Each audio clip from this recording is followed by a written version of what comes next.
Director at Tri-Faith Initiative. And this program is a new program that we're offering. It's called Heroes of Scripture. And this is our first time doing it. It'll be consisting of two parts. The first part will be a little educational lesson from one of our clergy members. And today it'll be Cantor Joanna Alexander. And after that, we'll have a panel discussion between Cantor Alexander, Pastor Anna, and Imam Jamal. And we'll get into some of the similarities, some of the differences, some of the different perspectives we can take on these stories and related stories. So without further ado, I will invite Cantor Alexander to introduce herself, and we'll get to introductions with Pastor Anna and Imam Jamal a little later. Thank you so much. I'm so excited to study with and learn with you tonight. I'm the Cantor at Temple Israel, which is a member of clergy. I'm generally in charge of the music, but I also, as you see tonight, in charge of teaching and praying and all sorts of different things. We are full service clergy. Cantor just means singer. So for those of you who needed to know what that meant. Tonight, we're going to kind of have a little investigation into a couple of chapters from the book of Genesis. And I'd really love to do it in the way that I model, as a model of how I would teach Torah study or text study at Temple Israel.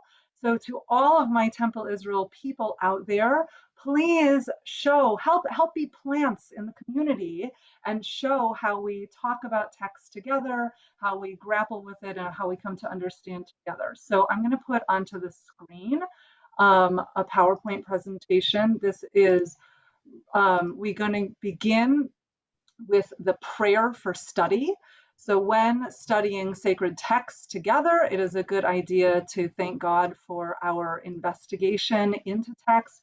And we begin with these words, Baruch atah Adonai Eloheinu melech haolam asher kitshanu b'mitzvotav v'tzivanu la'asok b'divrei Torah. Praise to you, Adonai our God, sovereign of the universe, who hallows us with mitzvot, commanding us to engage with words of Torah.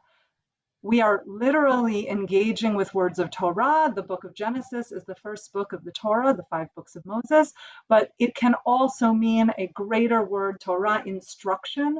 So anytime that we sit together to study of any text, or really just even between two humans, this would be an appropriate blessing to use in the Jewish community. So our story begins tonight. Our hero that we are focusing on is Abraham and Sarah. And we begin where we meet Abraham, where Abraham is sent forth from the family home that he knows in this leap of faith experience out into the land to become his own tribal experience that we know as the ancestor of the Israelite people, the ancestor of the Jewish people. And of course, we will discover a little later the ancestor also of the Muslim people as well. So this is kind of where we're beginning. I don't want to jump too far ahead or leave anybody out. What I'd like to do is to chant for you the first few lines of this Torah portion. So you get a chance to hear how the Hebrew scripture would be chanted in synagogue. And then I'd like to take a chance to read sentence by sentence and invite you to talk with me. What do you see that you're surprised by? What do you see that you haven't seen before? Maybe this is a different translation than you're used to. Maybe hearing it chanted in Hebrew inspires you in some way that you were not aware. Maybe there's like a conversation that you've had with a clergy person before that you want to raise to the level of bringing here to our Tri-Faith community. Let's learn this story as if it's the first time with us learning it together, because it is. So we begin. Vayomer Adonai el Avram, lech lecha me'artzecha u'mimoladetecha u'mibeit avicha el haaretz asher araka. Ve'escha legoy gadol, ve'avarechecha, ve'agadla shemecha, ve'haye beracha, ve'avarechecha, nevarchecha, u'mekalelcha aor, ve'nivrechu vecha, kol mishpechot adamah. And the Lord said to Abram, go forth from your native land and from your father's house to the land that I will show you. I will make of you a great nation, and I will bless you. I will make your name great, and you shall be a blessing. I will bless those who bless you, and curse him that curses you. And all the families of the earth shall bless themselves by you. Let's stop there and see if there's any thoughts or comments. Please be brave, raise your hands, unmute yourself. What do you see that you'd like to bring up with us today? I see in the chat. Thanks, Jeremy. Yeah, that's me.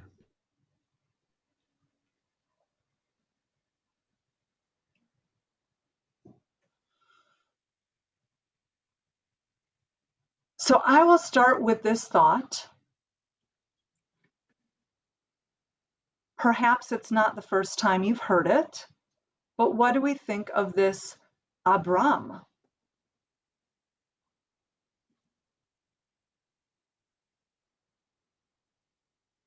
Well, Cantor and everyone, Thank you. he must be a pretty special guy because God is giving him a very great responsibility, not only to leave everything that he knows, but that God is going to be, have his six. He's going to bless him and curse those who go against him. Right. So we definitely, something is special because God has chosen this person and is going to interact with all the other peoples of the earth to create that blessing and that curse nature. So something is special about Abram. God has Abraham 6. I like that. Thank you. What else do we see?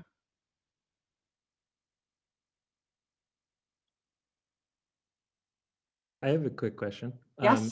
This is the first time that Abram is mentioned in the Bible, or?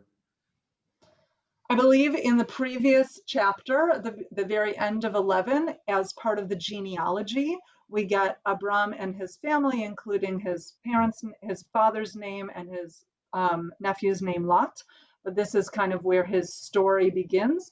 In the Jewish tradition, we break up the Torah into 56 weekly parshiot, weekly sections to read each week on the Sabbath. And this is the beginning of the third section of Torah called Lech Lecha. So the first section is Bereshit, which begins at the beginning and runs until the Noah story. The second section is Noah and runs until this line of Genesis 12. So this is the third section of Torah reading. And this will happen in our cycle this year in mid-October.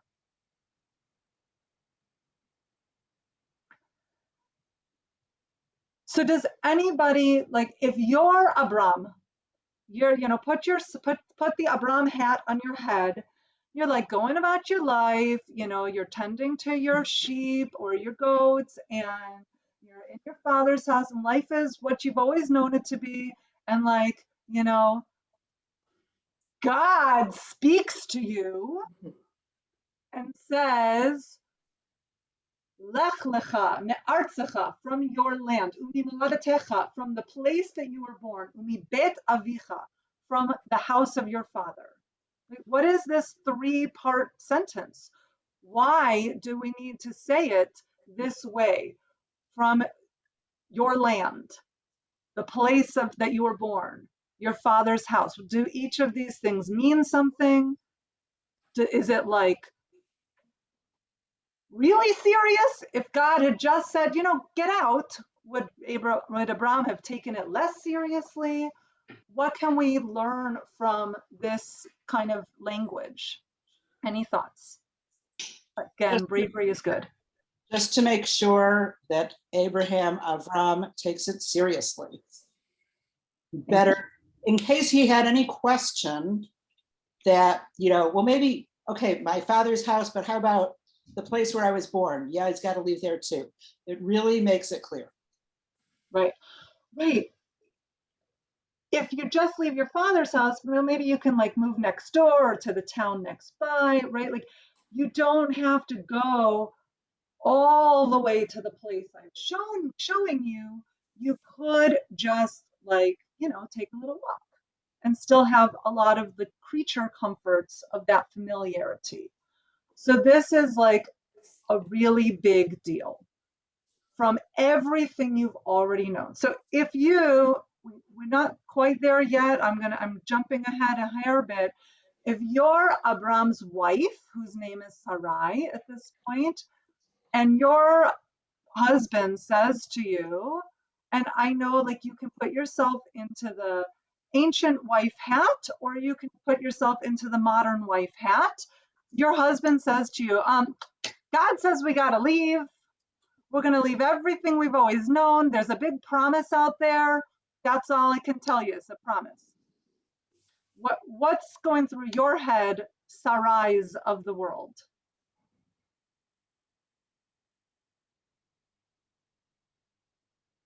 Seriously, you didn't stop asking for directions. You're just going to some place and you'll find out when you get there. Really? Are you sure? Is the path clear? Could you get some more instructions? Let's ask the pertinent questions, right? I like this. Susan says fear. Michelle says you're probably second guessing your marriage to this person, right? Like, what did I get myself into? I thought that I knew what my life was, about, what my income was, how often I'd get to sleep, right? Like, I thought I knew. Do I have to? Do I have to follow this person? So we can see a bravery and a faithness in Sarai. And you could place the culture of the time. What was she going to do? She's not going to leave her husband's house. That's not a possibility. You could place that there, or you could view her through your eyes, your modern eyes, and say, like, what would it take for me to get to yes on this? What would it take for me to want to believe this promise also? Because of course, I will bless you and make you name great, and you shall be a blessing, right? Like those blessings, those curses, they're on you too, as the partner, as the wanderer with her, as hopefully the progenitor of the children, right? This is a blessing for you as well. Hashem says, I'm sorry if I said that wrong, cutting all ties, it will be a new life in every aspect. He will be a great nation. Absolutely. All right, I'm going to keep reading. We're in the middle of the paragraph after the quotation. Abram went forth as the Lord had commanded him, and Lot went with him. Abram was 75 years old when he left Haran. Abram took his wife Sarai and his brother's son Lot, and all the wealth that they had amassed, and the persons that they had acquired in Haran, and they set out for the land of Canaan. When they arrived in the land of Canaan, turning the page, Abram passed through the land as far as the site of Shechem at the terebinth of Moreh, and the Canaanites were in the land. And the Lord appeared to Abram and said, I will assign this land to your offspring. And he built an altar there to the Lord who had appeared to him. From there he moved on to the hill country east of Bethel and pitched his tent with Bethel on the west and Ai on the east. And he built there an altar to the Lord and invoked the Lord's name. When Abram journeyed by stages towards the Negev, there was a famine in the land, and Abram went down to Egypt to sojourn there, for the famine was severe in the land. And that's the first part of our going out story. So before I move to another chapter of Genesis, I want to explore this just a little bit. What do we learn about Abram just from these descriptions? Just, if you can put them in the chat or throw them out there, like, how do you worship God? Where do you worship God? What is Abram's life? What does it mean? Like, what are the things that we learn from these, 7 sentences? I've Marilyn? I've always thought of him as being an amazing adventurer. I mean, 75 maybe wasn't that old in those days, but it's not young. And his wife as well. I mean, they took this up, and I've always felt, wow, this is a guy who God chose because he knew that he was willing to do something extraordinary, go to a new land, meet new people, try to do whatever God was investing in him to be part of his plan. And I've always admired both of them so much because they did have to have great faith, but they also had to have great sense of, we can do this. Right. There's a nice Jewish word that I think describes that well. It's called Hutzpah, right? It takes a certain amount of chutzpah to leave everything you've known. It's somewhere maybe in the middle age, right? We don't know exactly, was 75 like 75 today? Was it more like 30, maybe more like 40? Like, who knows exactly what 75 was, in the sense that, like, they have children into their 90s. Who knows exactly what that felt like? But it takes chutzpah to pick up everything and have this adventure. And I bet that there are people in this community who can understand some of what that risk is. If you ever move from one space to another, I think that Pastor Anna just did that. She moved from one space to another. I think a lot of people in this room, Mom, you moved from across the world to an adventure in America, and you brought your family with you, right? We can understand the risk, the excitement, the trust in God, and also the maybe questioning, am I really understanding what God wants from me correctly? We can understand what those risks and the hope of that reward might feel like as we go out on this Abrahamic chutzpahdic journey. And what I find so interesting is, like, this paragraph doesn't really tell us much about what this journey is. It's kind of like a map of the land. Oh, we go from Shem to Terebinth to Mara. Like, say again? Was somebody trying to say something? Pastor Tracy? Yes, I was just, yes. I was saying that we see those passages, and yes, without a doubt, Abram had to be a man of great courage, great faith, and an indomitable spirit. But we don't get the parts of the man who, like you were explaining to a degree, who had to have some trepidation at points, right? That he had such a great relationship, a strong relationship with God, that you don't even hear in the passage ever doubting it. But when you're uprooting to what you don't know, and you mentioned that, with me crossing the country, Anna crossing the country, we're going to places we don't know, but we know who sent us. Thank you. I didn't realize you were with us, so thank you. Yes, another person who just crossed the country on a mission, right? Yeah. I think there are locations that I did not choose for today's discussion that we see some of that trepidation, maybe in the fear around Sarai's being attractive to the Pharaoh or to Abimelech.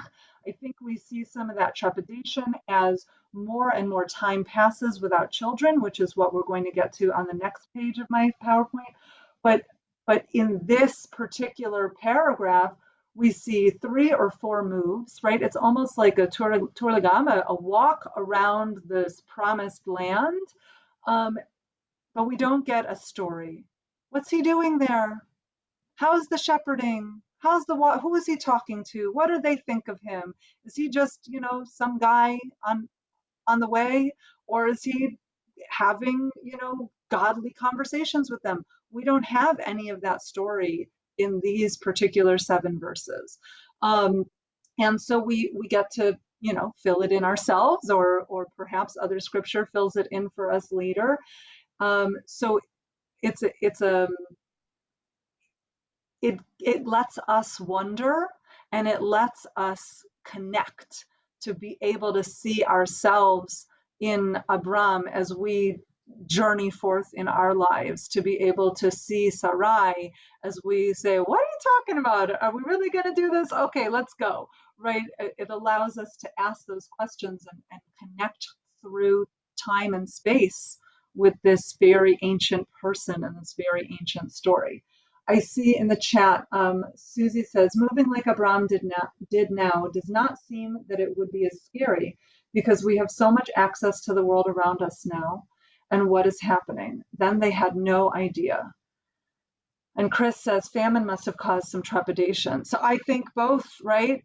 Obviously famine, when there's a famine where you are, you're hoping to have enough to get to the next place that there's food. Maybe there's a rumor that there's food in Egypt. Maybe there, but you don't know. Again, there's just so much faith, such a leap of faith that next place will have food for you.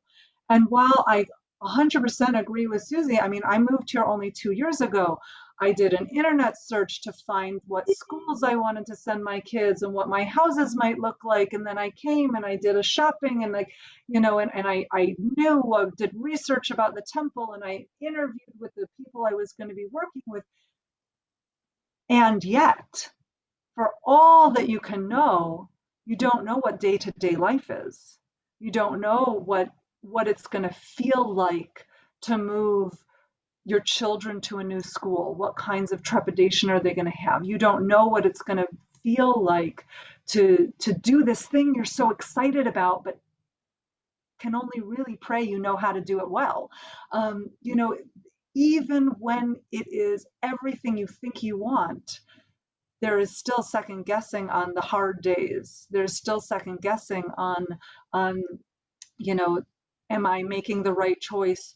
It's affecting this person and this person and this person and this person. And I think certainly we can also envision maybe movement that isn't based on a choice like a job that I took or that the pastors took, but maybe is because you're escaping from war or famine, or you've been kicked out of your home or your community because of an external force like your government or another government.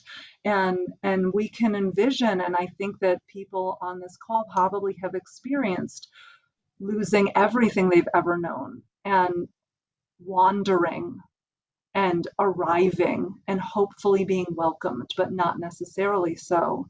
And maybe that wandering and that welcoming was 3 years or 5 years or 10 years until the welcoming occurred. I'm going to move to the next chapter, not because there isn't more to say, but because I want to make sure that we cover some of our ancestresses as well. So this second chapter that I've chosen is from Genesis 16. And this we will cover. It deals with Sarai.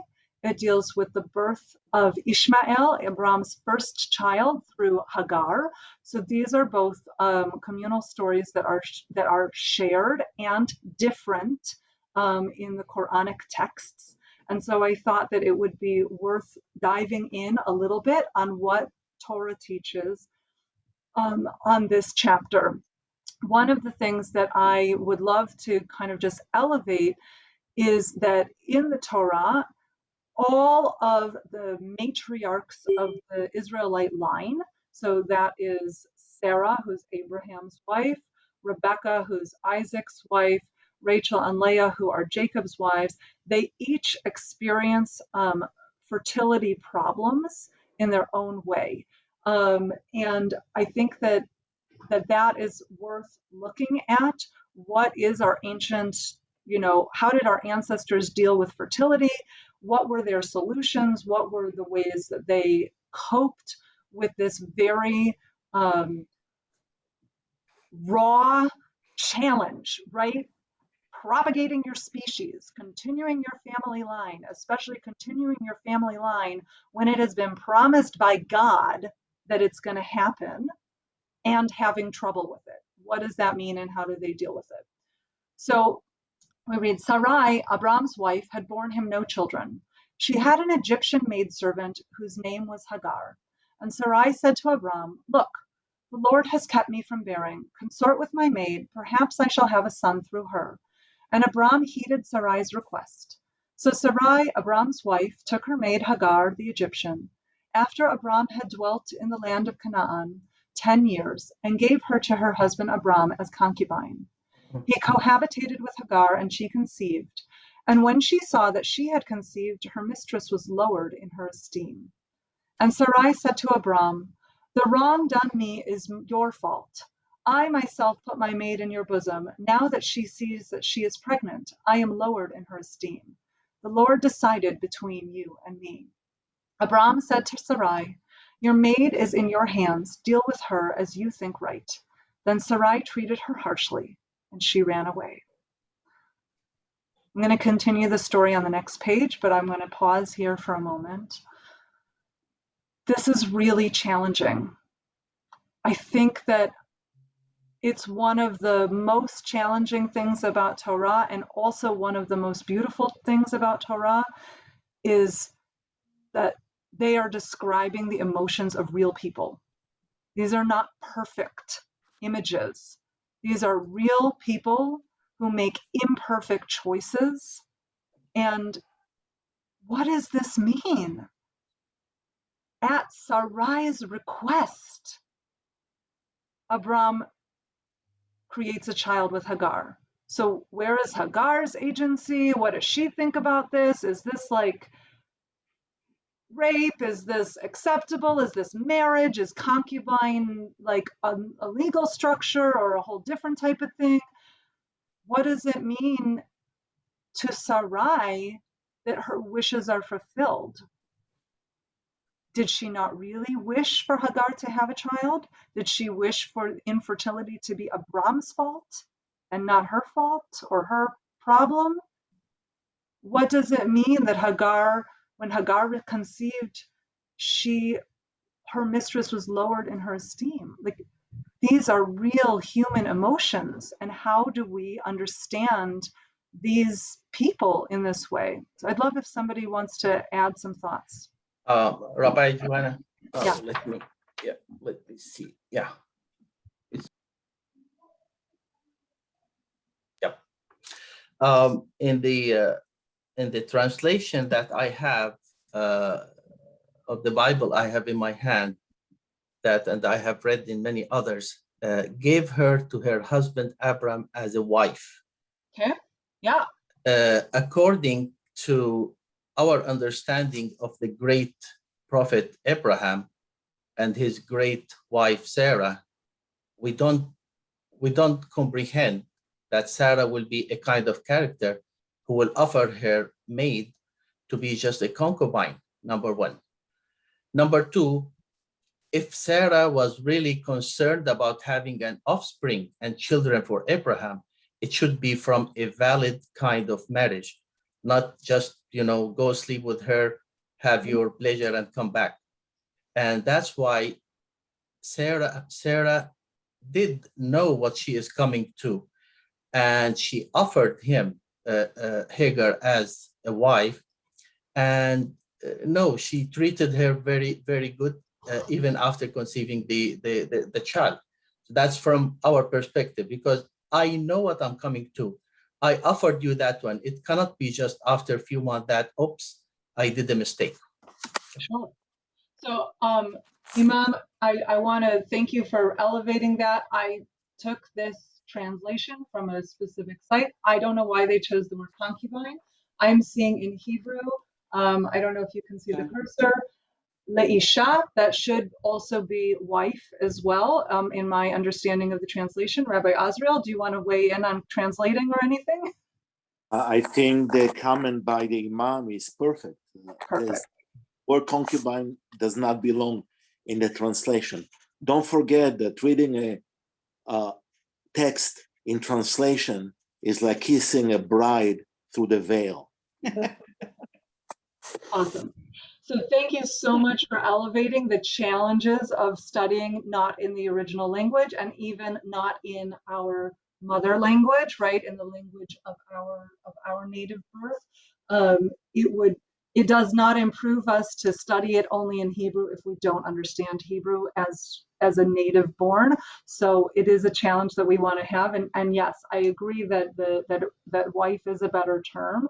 And I can ask the question also, why did this translator choose the word concubine? What is their theological imperative that that's the choice that they made? Oh, there is no theological discussion about that, rather than how do I put it? A kind of agenda of trying to delegitimize the newborn baby from being from the offsprings of Abraham, for two reasons. Being a concubine, that will not give Ishmael any legitimacy. And number two, Hagar was from Egypt. And there is a kind of sense of the white supremacy here within the translators who did that. Otherwise, there is no other meaning to just, skip Ishmael in that way.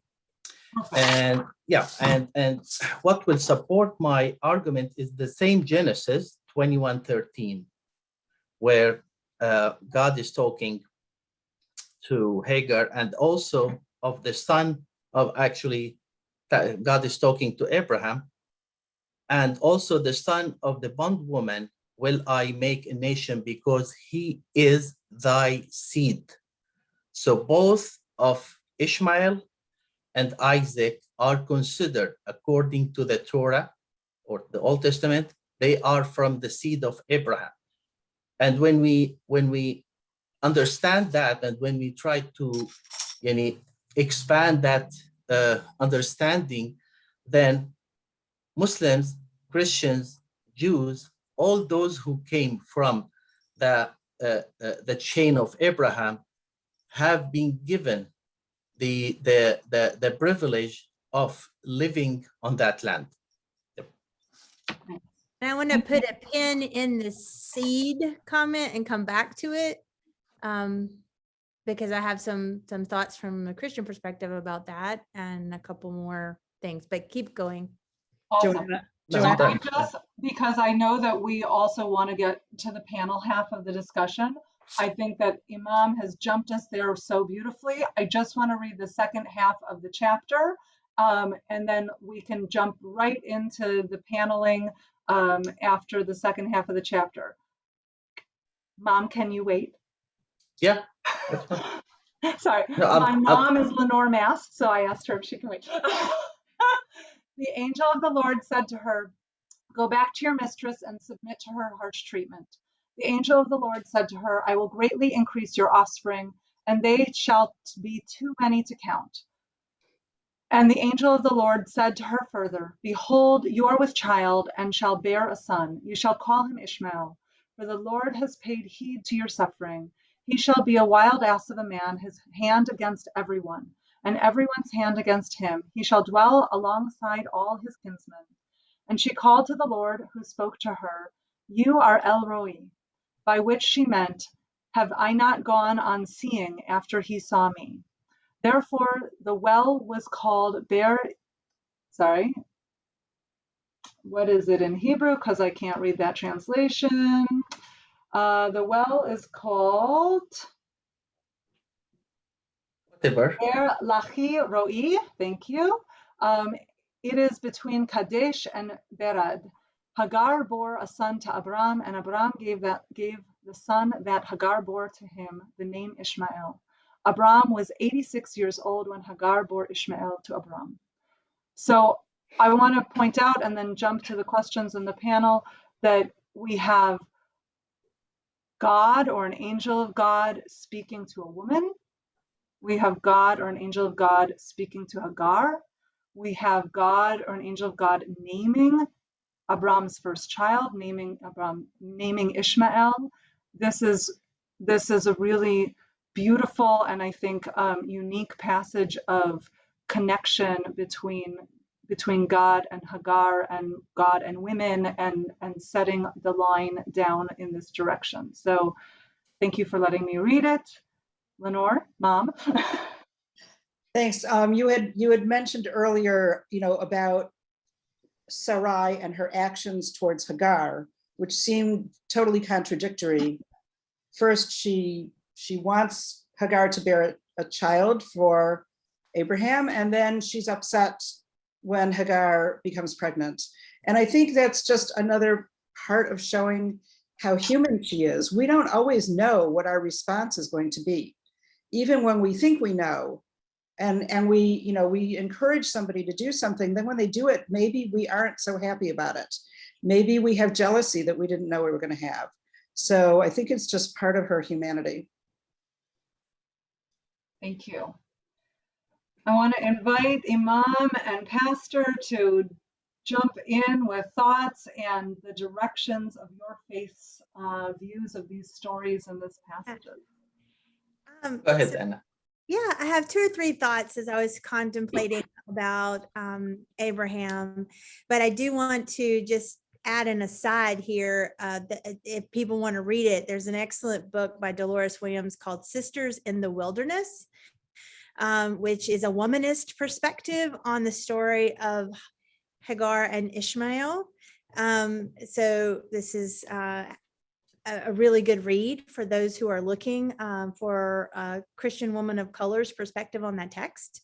So I'm not going to go into that in depth right now, because I also want to talk about a different thing from a Christian lens in relation to this. So hello, Paul.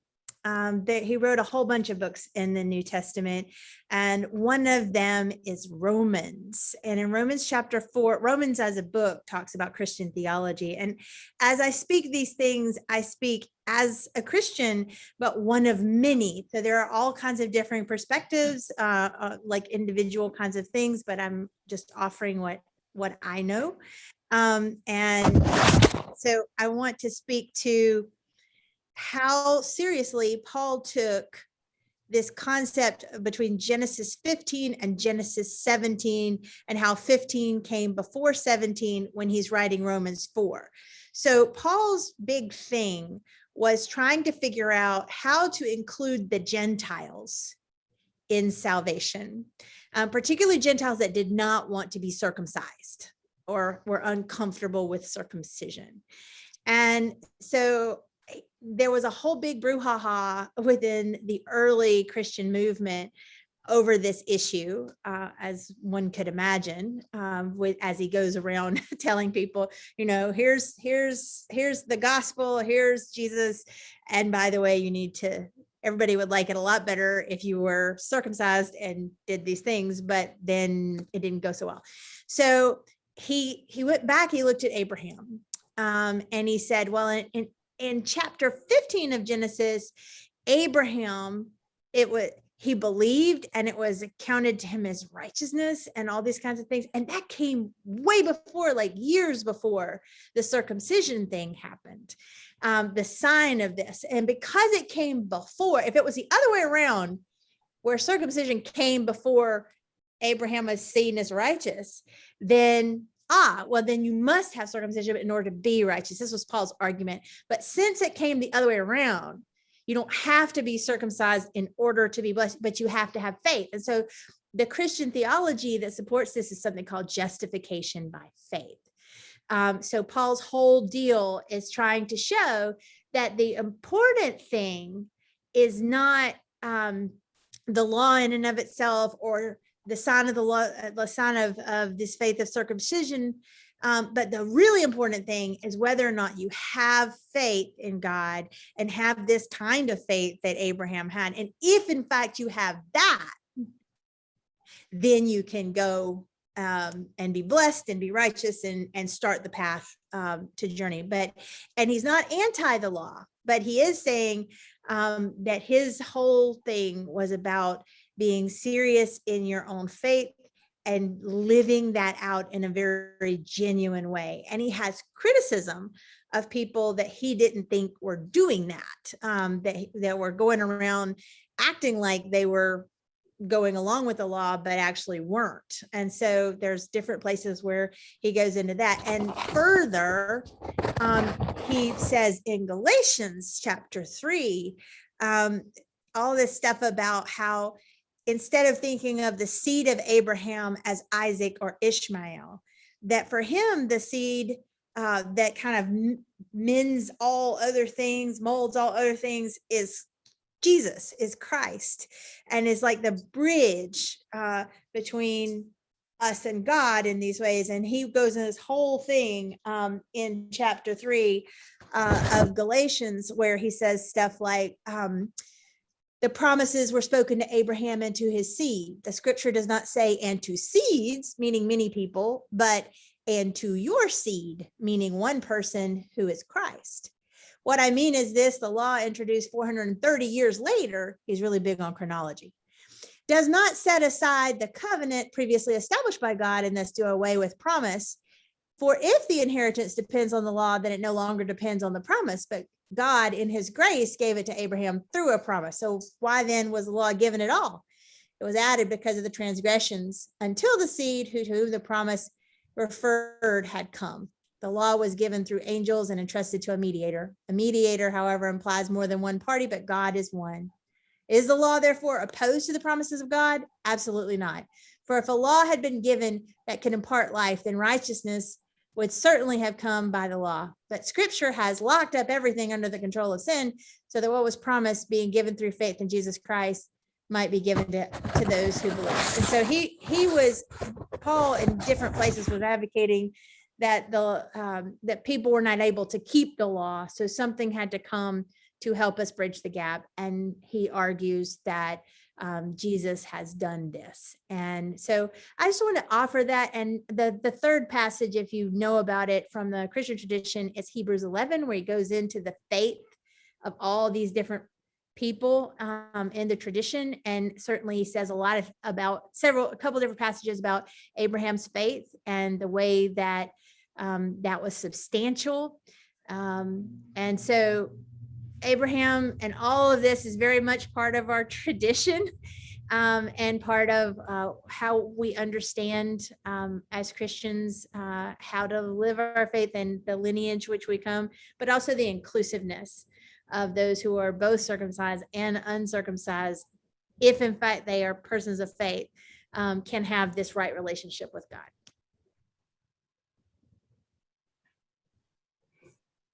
That's my offering for right now. Hey, Mom. Wow, that's a big wow. So all the figures, all the great prophets came between Abraham and Jesus were short in their delivering of the message until Prophet Jesus, peace be upon him, came. The narrative from the Muslim perspective, I would say more inclusive in that way. We are all, after the flood of Noah, Abraham was the father of all the offspring that prophets and messengers came from. That will include Jesus, that will include Moses, that will include Muhammad, and all the rest of the chain between Abraham and Muhammad. So this is how we see ourselves with the other followers of the faith. It's not about somebody was short and the other came to complete. It was the human being tendency and maturity that were changing, that needed God to send something to help them. Because by the time people, let's say 600, 700, 1,000 years, people will be now skipping or forgetting or leaving their teaching.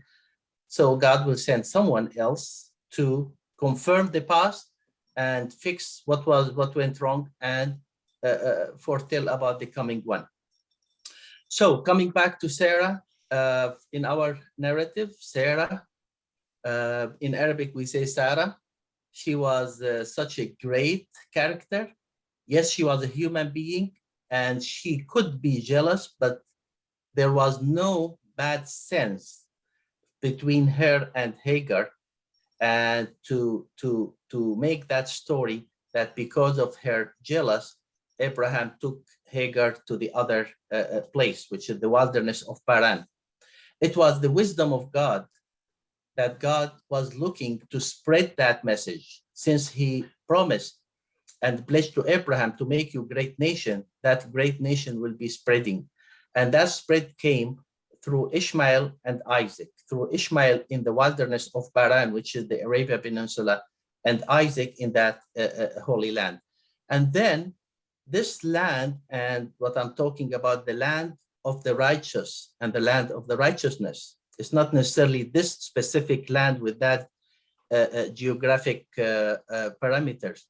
When God promised the land to someone, even in the Torah, in the Old Testament, you have a verse where God says, the meek will inherit the earth. Very much similar of that, if that verse referred to in our Quran, but we don't consider the earth as that spot, like the state of X or the Holy Land in Palestine, or it is the land in general that God is going to give the help and the support to those who believe in him and who will be living and acting in righteousness. So this is how I read that that passage, going from the the 12 into the 16.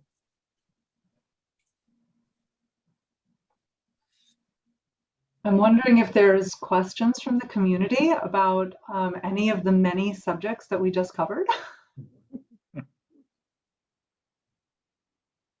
That to me was one of the most beautiful descriptions I've ever heard of, the way the different prophets separated and went different directions, but how it's all comes together at some point. That was lovely. I liked that a lot.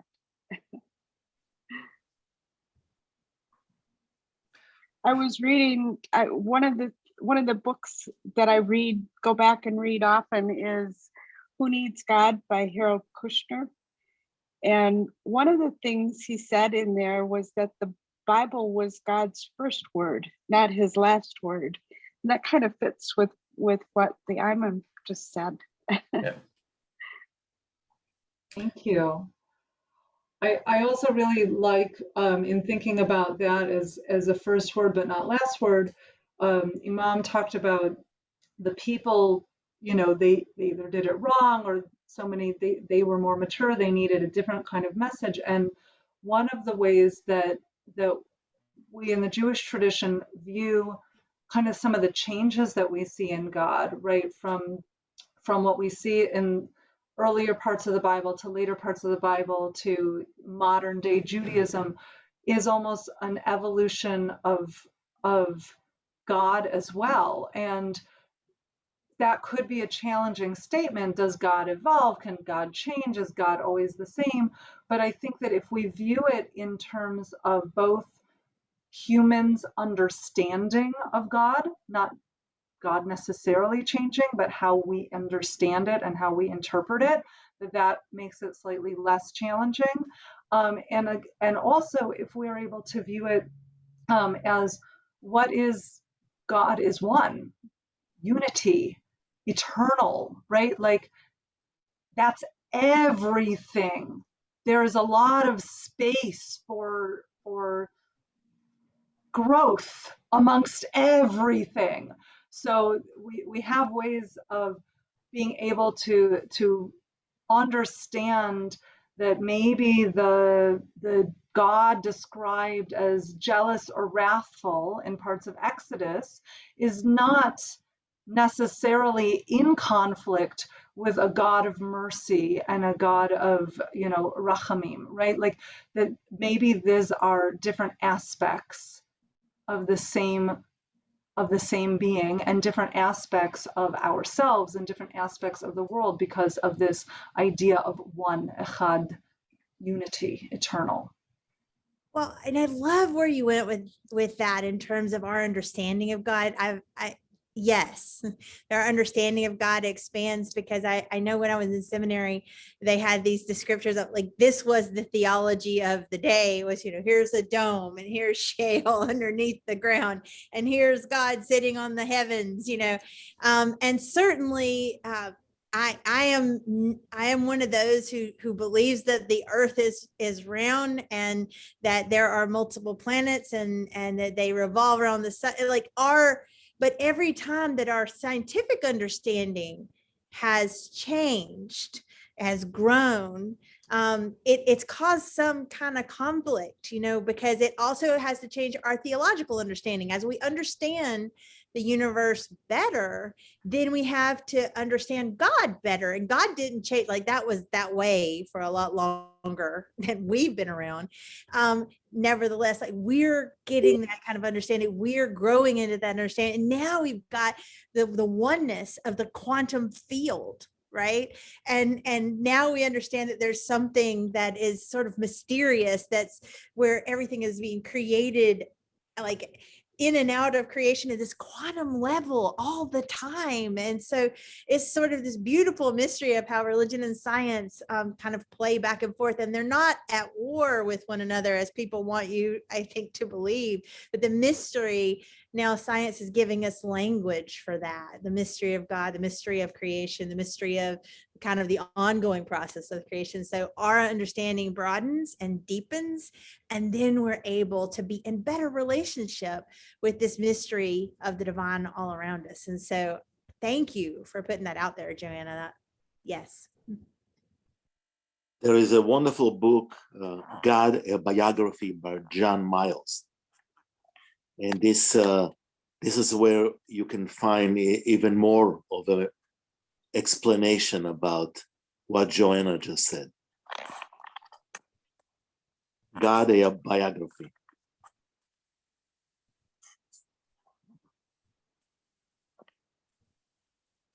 Well, I'd like to ask a question, kind of to Cantor, but I think it has repercussions for the rest of you. Is, you mentioned that Hagar is the first woman to be spoken to by an angel, right? I'm wondering what in your view is the primary message we should sort of receive from that. That seems pretty important, even for the authorship being so long ago. It feels pretty forward thinking, if you will. So I'm just wondering what kind of comments you have on that. I think that's a great question, and I don't have a good answer.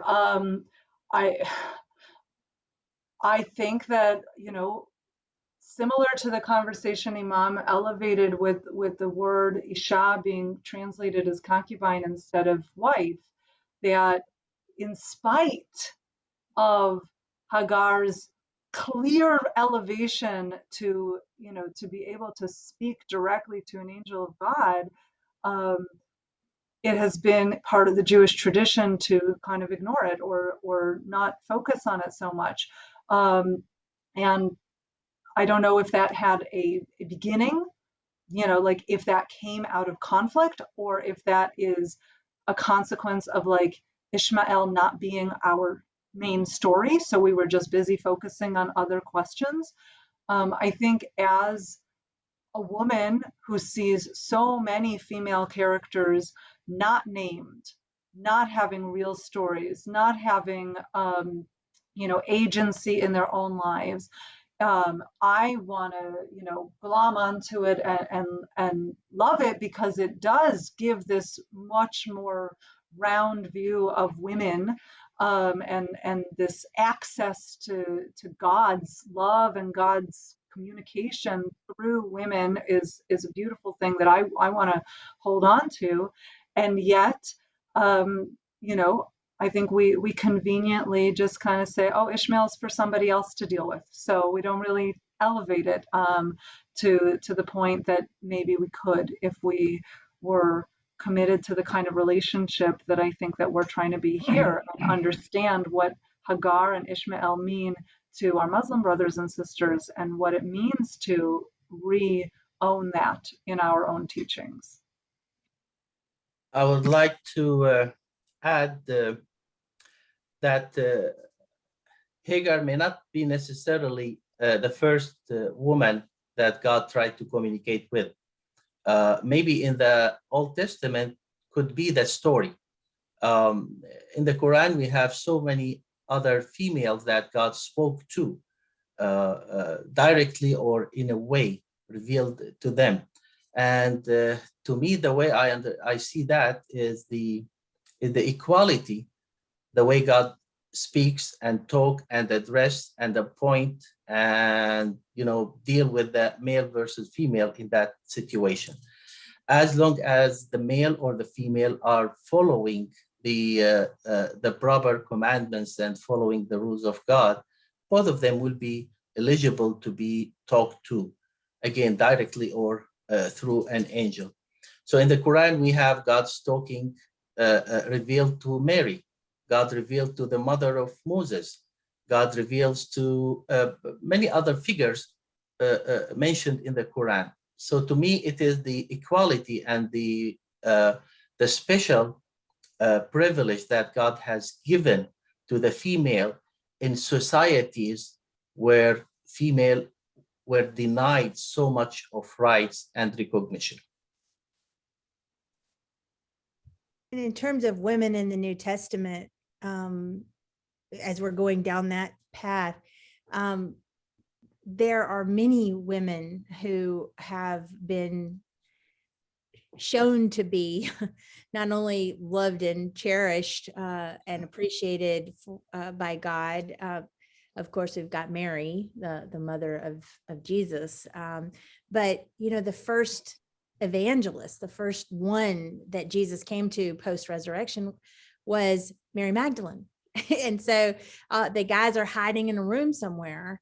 Mary Magdalene is at the tomb, and in some of the Gospels don't always have the same people looking at the tomb, but Mary Magdalene is there, and sometimes she's got Salome and people with her. But anyway, those women were the ones who first told this message, and you've got people like Priscilla, you've got Lydia, you've got all these different people, and sometimes their stories are not highlighted depending on who you're listening to. And yet Mary, I love the Mary and Martha story. Mary is sitting with the men at Jesus' feet listening, and Martha's like, come to the kitchen, and Mary says, I'm here. And Jesus is like, no, she has chosen the better part. She's fine. Basically this is good. So Jesus was extremely inclusive of women and men, both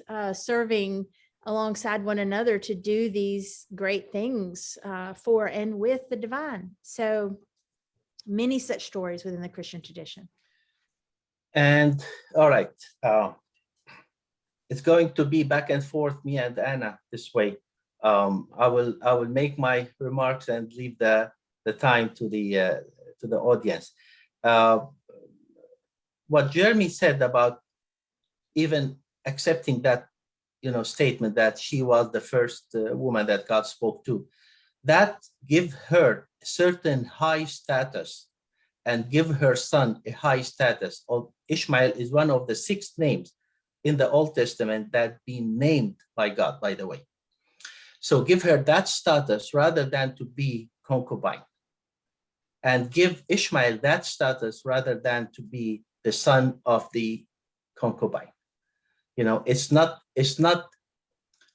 fair, it's not proper in the status of Prophet Abraham to consider him that way. And when we speak about God, we Muslims, we are very, very careful not to use many of the expressions that I have heard now.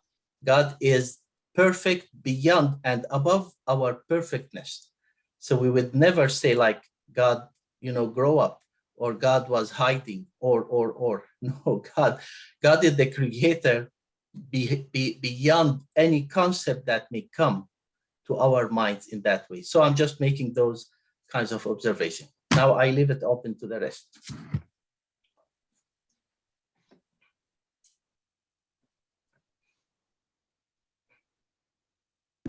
So firstly, if you have any questions, feel free to either speak up or put them in the chat if you feel more comfortable with that. While we're waiting for that, I also would like to hear, honestly, from each of you, is there something that you found particularly interesting or beautiful in what someone else has said today? I actually had a comment. Okay. I think it's important that we don't try to apply our current societal standards onto these stories, just because of the family relationships that we see and are accepted today are not necessarily the same family relationships that were accepted back then.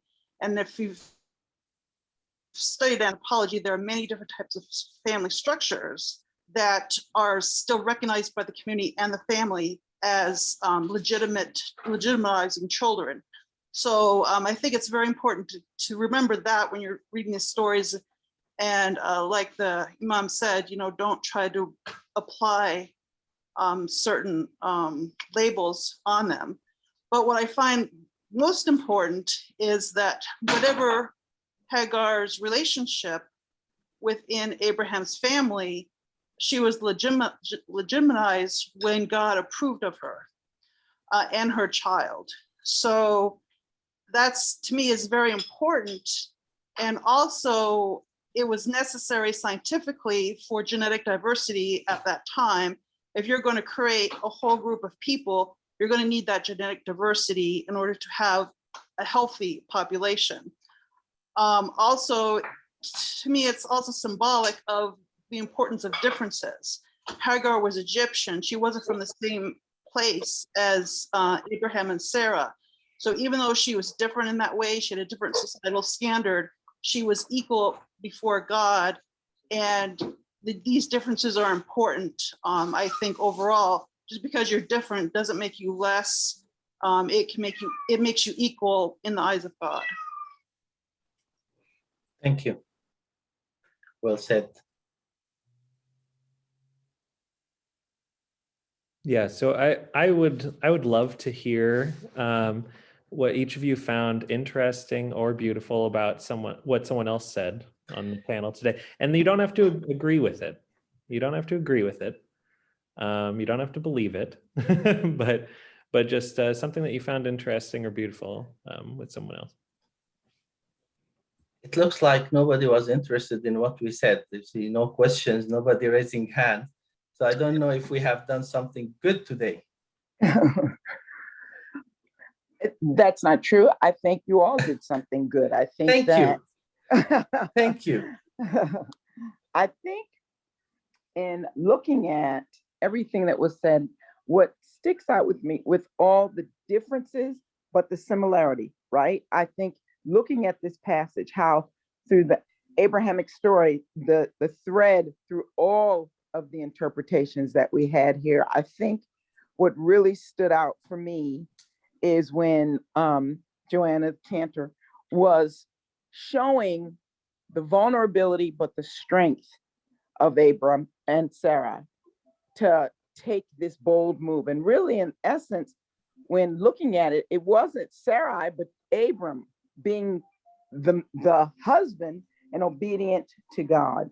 And I think in looking at what wasn't there, right? We all said in unison and in agreement that Abram was brave and Abram was courageous, but didn't look at clearly as a human being, he had to have trepidation, but still moved, and anxiety and fear of, wait a minute, am I going directly what God is telling me? And then coming back to himself and remembering who he was and the foundation of God as creator for him.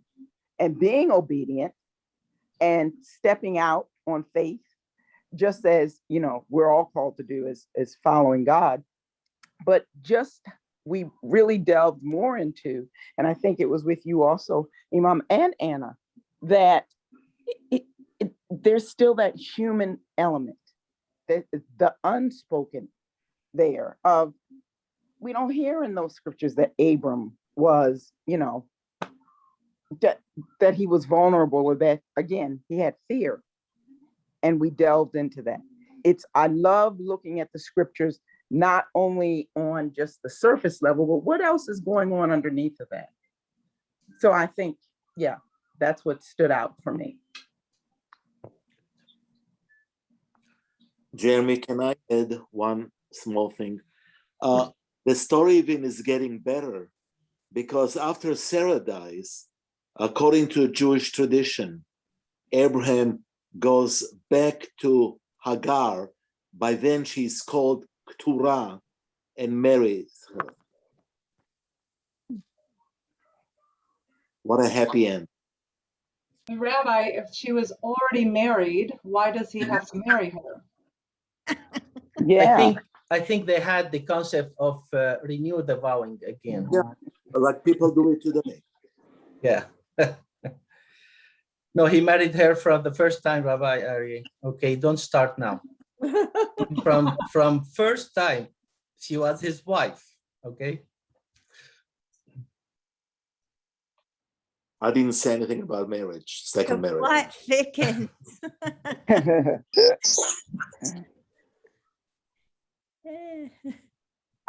I think perhaps we often hold different heroes in the Old Testament to different standards, and we don't look at them the same way.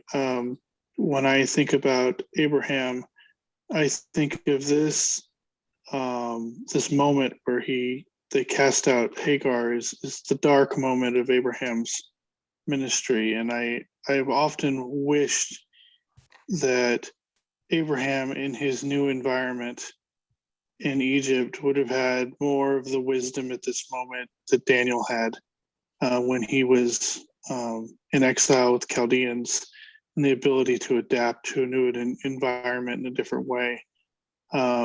Perhaps this story is different if Abraham has more of Daniel's wisdom at this moment in Abraham's life, but he doesn't. So we have to understand that these are people, and as great as they are, they have weaknesses.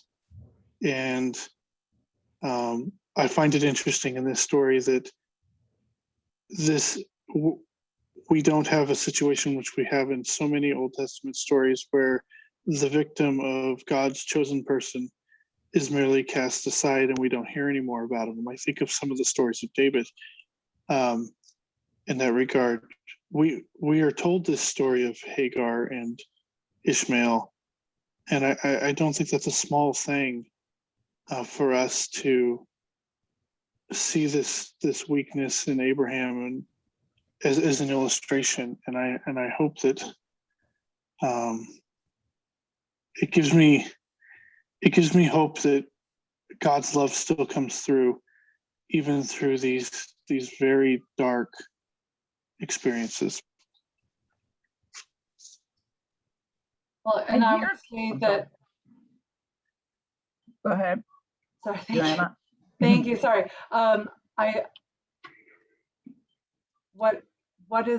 What could have been it, right? What if Abram had been more like Daniel?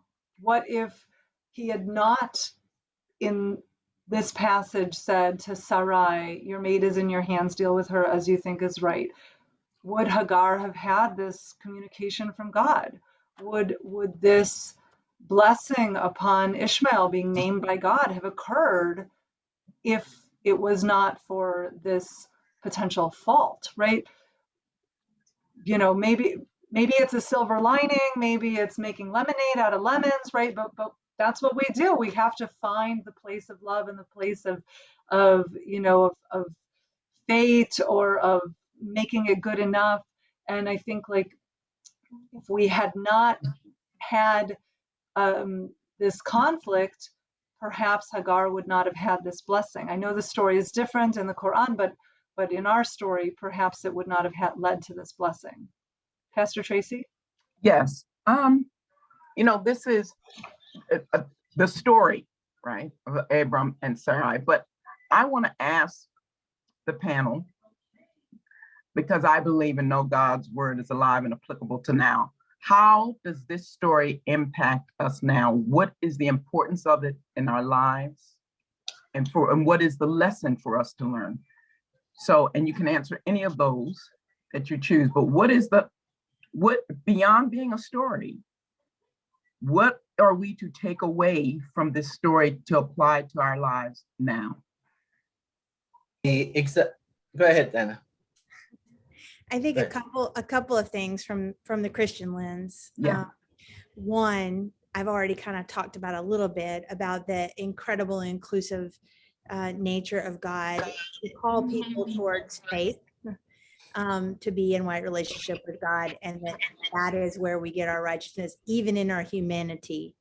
That is the point, is this trying to be faithful people. And then the second is like it, which is that as we have faith, as we do these brave things, bold things, not just moving across the country, but together we, and Joanna and I had talked about this briefly, Tri-Faith itself, the co-location of these three different faith groups and the Tri-Faith Initiative to be together, this is a leap of faith. This is the embodiment of a faith that believes that God can still do a thing and that God is calling us to be in relationship with God and with one another in peace building, life affirming, loving ways. And so I believe that it's great that we started with Abraham, because this is the place where we all have these connecting stories. And here we are doing this co-location journey together. It is a journey, and we're doing this together, and we're doing it in our humanness, but with great faith. Okay.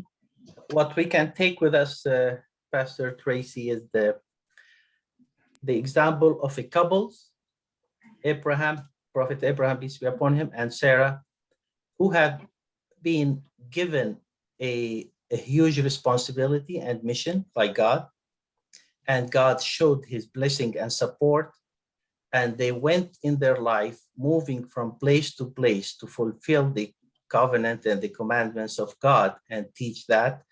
And even in the worst situation where Abraham was really eager to have children and Sarah did not bear children, that God found a way and provided a way for that eagerness of Abraham to resolve his concern. So the lesson is, as much as you can be with God, God is going to be with you. As much as you are deep with him, then he will be close and deep with you. Okay. Okay. So every day in prayers, in Jewish prayers, we pray to the God of our ancestors. We say, Baruch atah Adonai Eloheinu, Elohei Avotenu v'Imotenu, Elohei Avraham, that's Abraham, Elohei Yitzchak, Isaac, Elohei Yaakov. We pray to the God of Abraham, the God of Isaac, the God of Jacob. And so this story that begins, Lech lecha la'artzecha, like this story that begins with Abraham's journey, Abraham's leap of faith, leads concretely to daily worship in modern times. And the journey, the humanity, the pluses and minuses of Abraham's story, the ways in which Abraham just throws faith into life, and the ways in which Abraham, doesn't live up to modern standards, right? Exactly what Christine said, these challenges that we see as modern humans in trying to not judge with a modern lens, but that we can't help it because we are modern humans,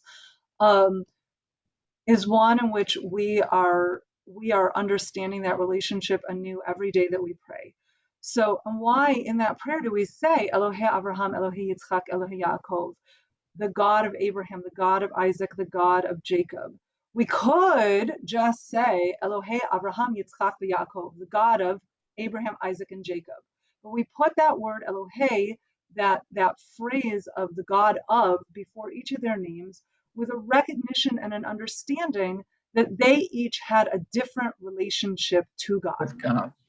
And that relationship and that human and that the way that God interacted with them has something to teach us, and something to teach us about how we too can be in relationship with God differently and similarly to them, and to each of the Jews and the other people around us, and to each of our other religious faiths around us as well.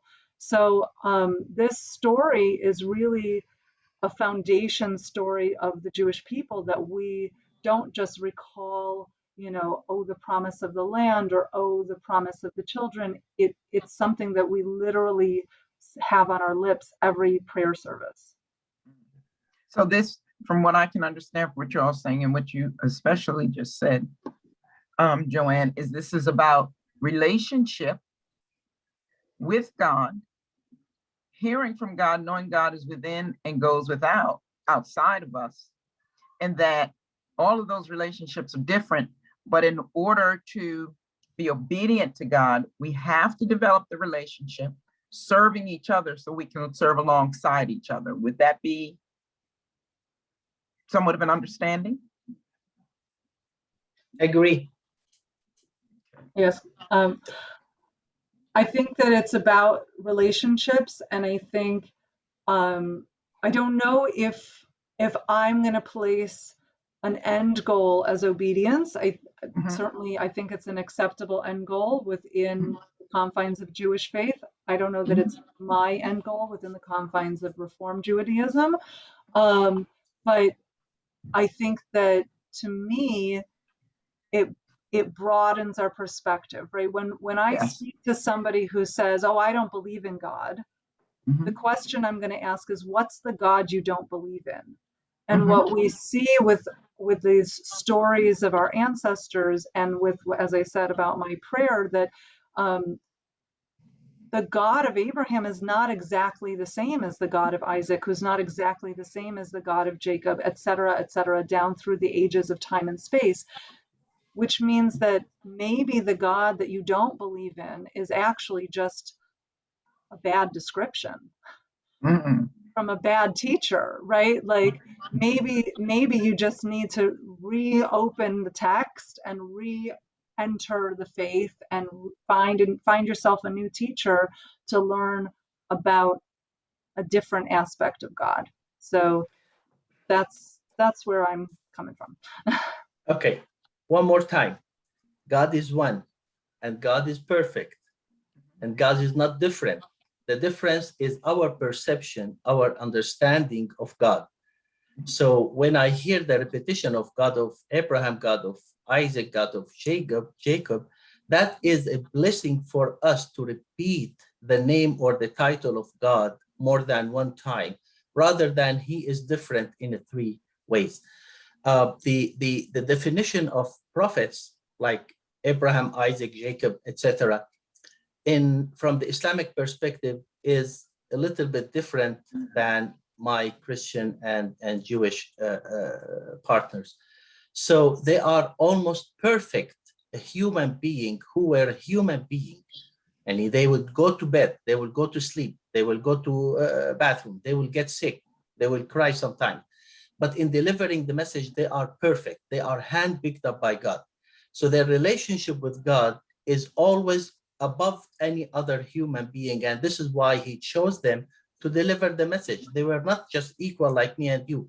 In humanity, yes, but in their wisdom and in their genuinity and in their relationship with God, no, they were like on that top, higher, much higher, much higher.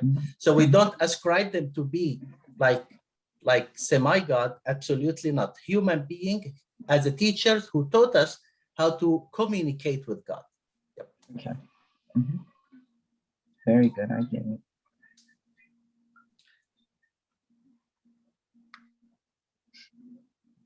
very well said. The God is for everyone, and the God has no religion as well.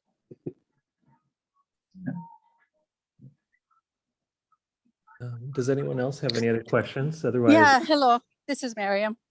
I like to go back to your question about what you love the most about these stories. I just like to say, I love how Imam put the three women, Hajar, Mary, and Mother of Moses, how he concluded them. I never looked at it that way. I knew God talked to all three of them, but I never looked at it that way. So I guess what I am taking with me about the woman, how God has chose great women and gave them chose them with the greatest or the most painful tests of his to start the chain of his religions. First Mary and then the mother of Jesus. First Hajar and then Mary and then the mother of Moses, like how he, I can just kind of in my head connecting the three. I think it's so beautiful that Allah chose those three great women, but gave them huge tests that it was pretty much unbearable for them. And with a child, all three of them are tested with a child. And I find it very beautiful and amazing. thank you. I do want to raise Ali's question here. Would you like to say it, Ali? Sure. So what I put in the chat was just how when I've been taught about this story in the past, one of my favorite lessons from it usually revolves around how God often works in surprising and unpredictable ways. For example, Abram, who was aging and at that point childless, wouldn't have been a human's natural choice for the role that he was going to fulfill with being a blessing, having many offspring and things like that.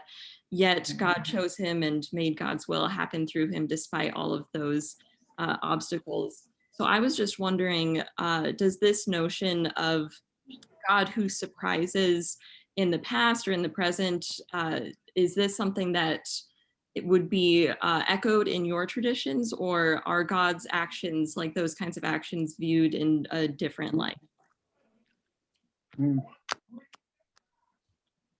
Yeah, this is such a great theological question, right?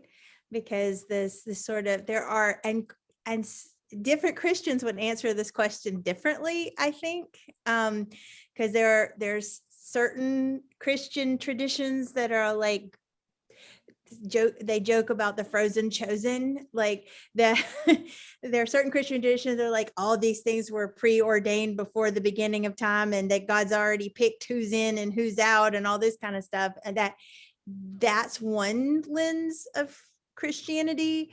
That's not my particular lens of Christianity. I think the Bible shows over and over again how many people are not just surprised, but downright shocked at what happened to them. And just whether you're talking about Moses going, what, me? You've got to be kidding. Poor Jonah, I mean, he had some troubles with all of that story, and then you get into, the New Testament, and Saul's just like walking along the road to Damascus and he's blind, right? I think these things are happening, and then he gets, healed of the blindness, and he had this vision of Jesus, like these are shocking moments over and over again. The good news is, even if you're surprised when you have a holy moment with God, it tends to turn out well if you just go with what God wants you to do, right? When you go the opposite way, no, it doesn't turn out so well. Get swallowed by a fish, things happen to you, right? And so, but if you go in the way that you're being directed to go, then all kinds of blessings happen. And even if you don't feel well prepared for that, if you don't feel like you're the one that could just go and do it, that God doesn't call the equipped, God equips the called, is a sort of a kitschy way to put that, that God is weaving together a story and we get to play all of our different parts in it, and that there's something more than us who have created all of us. And here we are walking faithfully into that journey. But yes, I mean, in my own life, I was surprised. I prayed for a second child, and then I got twins, because I guess only God heard two. And so then, I was surprised, right? But it was a blessing in my life that this happened. And Joanna's laughing because she's got twins too. So yeah, I think that I like in my own life, not knowing everything before it happens and being able to be surprised with sometimes a little trepidation, but also joy. I think some of you hit on it. All of you hit on it somewhat, but I think where I was looking for is that in having a relationship with God, afraid or not, do it anyway. Trust and step out on faith anyway. And that's where that obedience part came in, Joanna, and just the love and growing into that, because it is more than just obedience. Because you form a relationship with God, you love God, and you are listening. But just, I think what I want from that passage, and I don't know if anyone else does, is that we just do it anyway and let God direct. God will be with us, as Imam said too. Thank you. So as we get close to the end of time here today, I do want to direct attention to the chat. We have a survey that I would love for you to fill out. It really helps us. And especially the part near the end where you can type your own sentence. That is the part that helps us the most. So please do that. I also want to remind you that this is a series. There's going to be one each month for the next few months. And I will post that in the chat also. But if you don't mind, I would like to re-ask my question. Because I want to hear the clergy say something that was interesting or beautiful to them from one of the other clergy.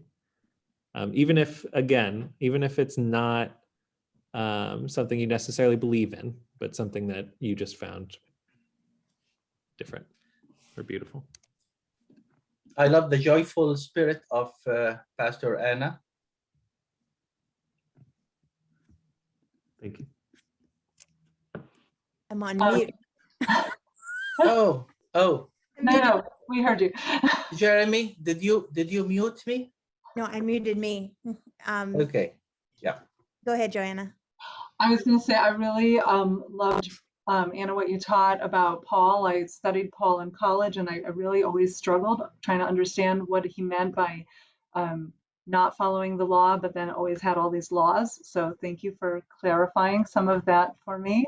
And I also really appreciate, Imam, the other side of the coin, the insistence on the one God. I actually don't think I'm saying something so different, but I'm saying it in different words than you're saying it. And I really appreciate kind of the reminder to myself that I also agree with you in terms of like that there is this one God. It's not necessarily that God of Abraham is different than the God of Isaac, that humanity gets in the way or blesses us, whichever side, and shows us different aspects. But we just say it differently. And I kind of love that. Thank you. Yeah. And so, yeah, a couple of different things I love. And I think this is something that we kind of all share, but we said it in different ways, is what Joanna was saying. This concept of God is leading us towards unity, that God's created all the oneness, right? That there is, and what is becoming is all God. It's all God. God is all of these things and more than we can imagine, right? In our smallness, God is so amazing. And so I appreciated that, both of you nodded to that. I also liked the correction of the concubine. Like, that word is not that.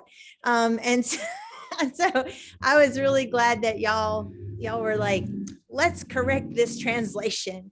That was super fun. Well, I want to say, Anna, that you did great in the first panel discussion. So I give you 2 thumbs up for that one. Thank you. Thank you. Well, so did you. We all did it together. And we had a lot of really amazing people with us, and hopefully they all had something that they could go, oh, I learned something tonight, or, oh, I thought about that in a new way from this discussion. And so thank y'all, everybody, for coming and being a part of this discussion with us. Thank you. Thank you, everyone. Thank you all so much. Definitely register for that next program and take our survey. All right.